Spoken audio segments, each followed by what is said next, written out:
Hi, I'm Jenny, and I'm here today to talk about whether private practice is the right path for you.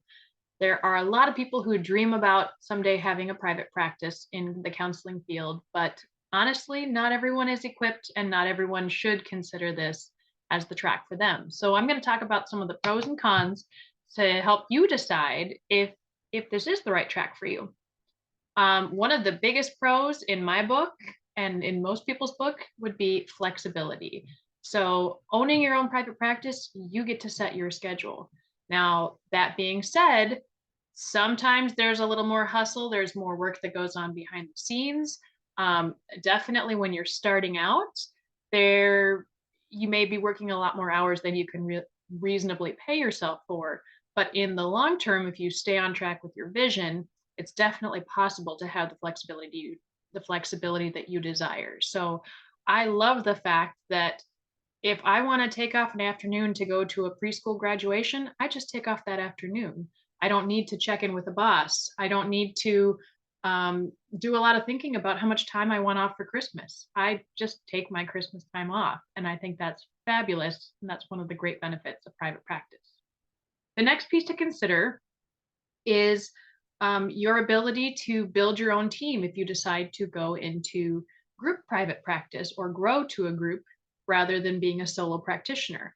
Now, of course, you have entirely the ability to shape the culture you want if you're a solo practitioner, which is certainly an option.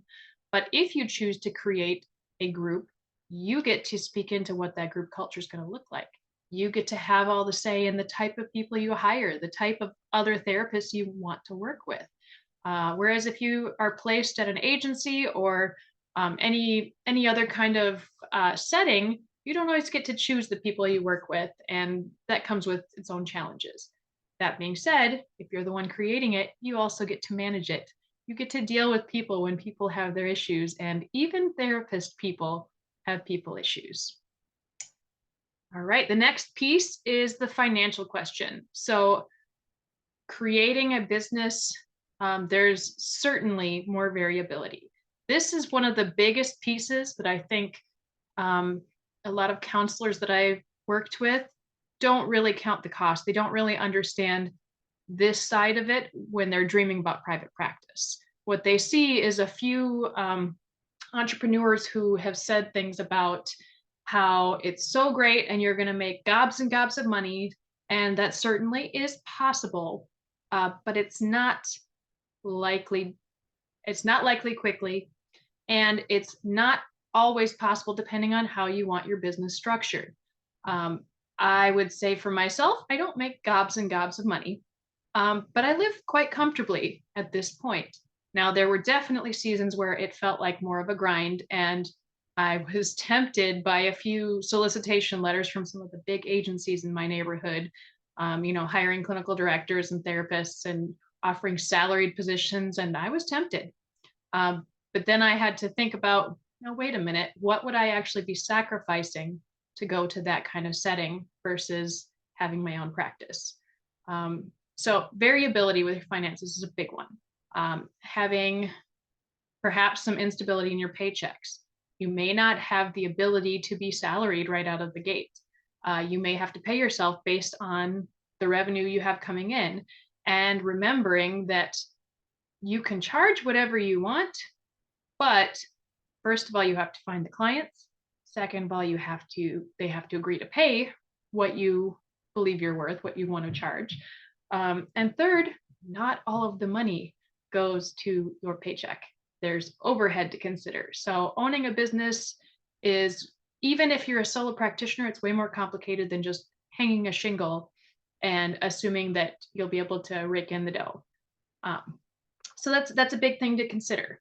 If you don't think you can handle the unknown of how much your paycheck might be week to week, how quickly you'll be able to build up your caseload, those kind of things, I might pause and really consider whether you are ready to try private practice. All of that being said, of course, the other side of that is ultimately you may find you get paid more for your time. You may find that you feel more appreciated, that you feel the work is more fulfilling and meaningful in the time that you are working.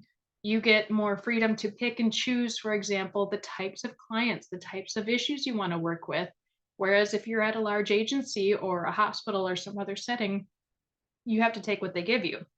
And that can be more exhausting for you. We all know that when we're not working in our sweet spot, in our niche, it just, the work is not as fulfilling, and it has a tendency to lead towards burnout quicker. This kind of ties into the flexibility piece that I mentioned earlier, but one big thing for me, big benefit, is being able to set your own caseload limits. So most of us who've been in practice for a while recognize that I would say 20 to 25 clinical hours a week is a full-time schedule. Now, a lot of agencies, a lot of hospitals, and other types of clinics that I'm aware of don't seem to recognize that we need a different standard than a typical 9 to 5 job. 40-hour work week for a therapy job, to me, is a recipe for insanity and burnout. I heard somewhere that there's like a 7-year average lifespan for people in a therapy career, and that's really sad. And I think that's also indicative of the fact that we are not agency-wide or field-wide acknowledging how exhausting the work is, how much goes into the behind the scenes, how much case note time there is, how much time we spend researching to provide the best care for our clients, how much time is needed for supervision, for consultation, for CEUs, you name it. There's a lot more than the time that we sit in the office with the client. And the time that we sit in the office with the client is very emotionally draining, or it certainly can be. So I think having that work-life balance is a really big potential benefit for private practice, even though you have to be intentional to carve it out on the front end. The next thing I want to talk about is that owning a private practice, again, it's not opening up your door and saying, hey, I'm ready to be a counselor. If you build it, they will come. Well, sorry, if you build it, they won't come. There's a lot more that comes into it from that. Even if you are opening a solo private practice, you are becoming a small business owner or an entrepreneur. And that means you will wear many, many hats. You will be dealing with administrative issues. You will be dealing with marketing. Ugh, I know it's like a dirty word for most therapists. You may have to deal with leadership issues, especially if you're going into a group. How are you going to do management tasks? How are you going to deal with hiring? How are you going to deal with training? How are you going to deal with, the administration? Now, not to scare you away, if you can certainly learn as you go, and the day one, you don't have to have all of those things figured out. But I will also in future videos be talking about different aspects of all those things and what I've learned along the way. So hopefully you can figure more of that out. But if at the end of the day, you truly just want to be a counselor and you don't want to deal with any of the other business stuff, you might want to really think about whether you need to create your own private practice. Creating a private practice takes a lot of courage. I love the meme I've seen out there of a lion, and it says, owning a small business is like riding a lion. Everyone around you looks at you and goes, oh, you're so brave. And you're sitting on the lion going, how the hell did I get on this lion and how do I get off? I think that's really funny. And it's also very true a lot of times for having a small business and certainly having a therapy practice. It takes that courage to take the steps. The difference between people who dream about a private practice and those who actually have one is that they do steps. They take those steps to get there. So you can learn about things, which is great. You can watch videos like this one and learn from other mentors and consultation, and all of that is wonderful. But at some point, you have to take the leap, and it's terrifying, and you won't have all your ducks in a row before you do it, but you have to do it. And then you have to follow through. There's lots of different pieces to follow through on. It's, you go through the marketing steps and then the clients call. And if you don't call them back, well, you just wasted your time, right? So if you are not sure whether private practice might be right for you, I would encourage you to try and find employment at a private practice that's already existing. You don't have to jump in with both feet at creating your own baby. You can jump on board with someone else's baby and try it out and see. You'll have some of the similar challenges, things like no shows of clients and maybe variability of paychecks depending on how they're structured. But it's a good way to kind of get a feel for, do I like this level of independence? Do I like the way that my schedule works? Do I like any businessy tasks beyond counseling that I'm called to do in this role? And if the answer is ultimately no, well, maybe private practice isn't for you.